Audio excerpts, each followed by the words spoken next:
Vai pegando para você entender. Desse intervalo de 100 anos, 100 anos antes dela se cumprir, Deus faz uma promessa. Aleluia. Então, se um dia é 1000 anos para Deus, como se fosse 1000 anos, imagina 100 anos, mais de 1 milhão de anos para Deus. Mas 100 anos ultrapassa uma expectativa de vida de 60, de 80, 90 anos de uma pessoa viver. Deus dá uma promessa e faz uma promessa para esse monarca. Ela só vai ser cumprida aqui em 100 anos. Isaías 45 está dizendo: assim diz o Senhor, seu ungido assim, a quem tomou pela sua mão direita para bater as nações. Quer dizer, era um rei que ia bater nações ímpias. Era um rei que Deus ia usar para endireitar caminhos.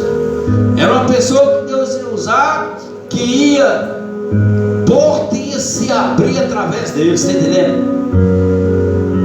Muralha que estava levantada, Deus ia quebrar através desse monarca. Nesta noite o Espírito Santo de Deus está falando conosco aqui dentro dessa profecia. É uma palavra profética, é uma palavra de promessa. Que a promessa que Deus faz para mim, a promessa que Deus faz para você, a promessa que Deus faz para nós, ela não se quebra, ela não se inverte, ela não morre, mas permanece no tempo certo, na hora certa. Queira o diabo não queira, queira o inferno não queira, mas a promessa tem que se cumprir. Se é daqui 100 anos, se é daqui 80 anos, se é daqui 1 ano, mas quando a promessa é de Deus, ela se cumpre no tempo, no centro da vontade de Deus. Aleluia. Nesse tempo o diabo faz de tudo para a gente desistir da promessa. O diabo faz de tudo para você parar com a promessa, ou seja, para desistir da promessa que Deus tem. Mas a Bíblia diz que aquele que permanece, aleluia, crendo na promessa, aleluia, pode acontecer o que tiver de acontecer, ela vai se cumprir no tempo certo. Glória a Deus. Aleluia. Ela vai se concluir no tempo certo, na autoridade, no poder do nome de Jesus. Imagina nesses 100 anos, é casamento que acaba, é pessoas que ficam viúvas. Nesses 100 anos, é a porta que se fecha, é a porta que se abre. Imagina dentro de 100 anos, uma promessa que Deus faz, e alguém diz: amém. Cadê a promessa? Cadê as portas abertas? Cadê aquilo que Deus prometeu? Muitos têm desistido, muitos têm parado. Por quê? Porque Deus lança uma promessa através de uma revelação, através de um homem, de um profeta, e a partir daquele momento a pessoa vai sofrer açoite, a partir daquele momento a pessoa vai sofrer perseguição, vai sofrer calúnia, e ela fica dizendo: é a promessa, é a promessa, é a promessa. Mas o que ela não está entendendo é que Deus está preparando ela para tomar posse da promessa. O que ela não está entendendo é que Deus está colocando, aleluia, os seus pés para ser calçado com sapatos de fogo, está preparando o seu caminho. O que a pessoa não está entendendo é que Deus está preparando a gente pela promessa, porque a promessa está de pé, mas Deus não vai entregar ela se a gente não estiver preparado. Porque o que Deus não quer é entregar algo dele nas mãos da gente e a gente deixar embora, a gente deixar cair, e a gente deixar parado. Porque Deus, quando Ele lança a promessa, Ele vê que você tem capacidade. Quando Ele lança a promessa, Ele vê que você pode, Ele vê que você tem firmeza. Mas Ele sabe que dentro daquele tempo Ele sabe que você vai enfrentar, o que nós vamos enfrentar. Mas nessa noite Deus está dizendo: não importa o tempo, mas se você crê na promessa, ela chega, ela se cumpre na autoridade e no poder do nome de Jesus. Então, Deus, através de Isaías, chamou o Ciro, esse monarca da Pérsia, pelo nome. Deus chama você e faz uma promessa pelo seu nome. O diabo, ele coloca rótulo. O diabo, ele conhece o seu nome, mas ele vai te chamar pelo seu pecado. Deus conhece o nosso pecado, mas Ele vai chamar pelo nosso nome. Eu vou repetir aqui: o diabo conhece o seu nome, mas ele te chama pelo seu pecado. Que promessa é essa na vida de uma adúltera? Que promessa é essa na vida de alguém que não consertou a vida com Deus? Isso é rótulo que o diabo coloca.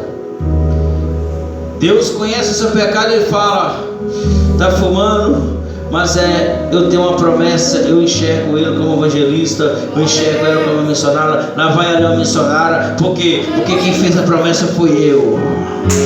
Você está entendendo, igreja?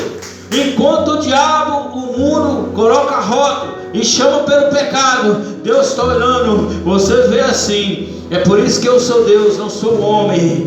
Eu enxergo a transparência, eu vejo o oculto, eu olho para o coração e conheço e sei quem é. Aleluia. Porque quem deu o sangue na cruz do Calvário foi o meu filho, foi eu, foi o Espírito Santo. Está entendendo, igreja? Então, o diabo conhece o seu pecado, conhece o seu nome e chama pelo seu pecado. Deus conhece o seu pecado e chama pelo teu nome. Ele tem um chamado, aleluia, uma promessa na vida do Anderson. Eu tenho um chamado, uma promessa na vida da Marlene. Eu tenho um chamado, uma promessa na vida dessas crianças. E o diabo olha e fala: mas que promessa é essa que ela só fica desobediente? Mas que promessa é essa que ela não consertou a vida diante de Deus? E isso é rótulo que o diabo coloca. Aleluia, porque no tempo certo a promessa se cumpre. Levanta sua mão comigo e digo: levanta sua mão e fala: no tempo certo, mas tem que ser forte, no tempo certo, a promessa se cumpre. Você quer que ela se cumpra? Levanta sua mão e fala: no tempo certo, a promessa vai se cumprir. Glória a Deus, aleluia. Por quê? Porque Ciro precisava de saber que Jeová era o único Deus verdadeiro. Aleluia, que faz promessa e se cumpre. A confissão de Ciro está lá em Êxodo, no capítulo 1, versículo 3. Ele vai tomar posse da promessa. Depois de 100 anos, ele já é rei, já está governando. Ele esquece da promessa que Deus fez para ele.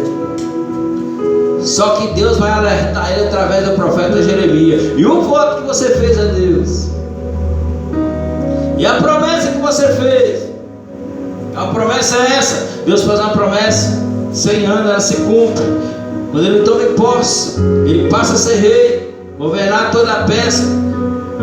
Ele esquece. Sabe qual é o voto que tinha feito a Deus? De liberar os judeus para construir o templo. E ele não cumpriu com esse voto, ele tinha esquecido. Sabe quem começou a investir em política e decomposição da política? Começou a investir em vida financeira, começou a investir no reino da política. E Deus pega e alerta ele através do profeta Jeremias. E a promessa que você fez, ou seja, e o voto que você fez, que se Deus te colocasse, te cumprisse com a promessa, você liberaria os judeus para construir o novo templo de Jerusalém. Ele lembrou: eu preciso de cumprir com esse voto. E ele cumpriu com o voto dele. Deus faz uma promessa na nossa vida, e quando ela se cumpre, a gente esquece do voto que a gente fez. Se Deus cumprir com a promessa, se Deus fazer isso para mim, eu vou fazer um voto de estar na casa de Deus todos os dias.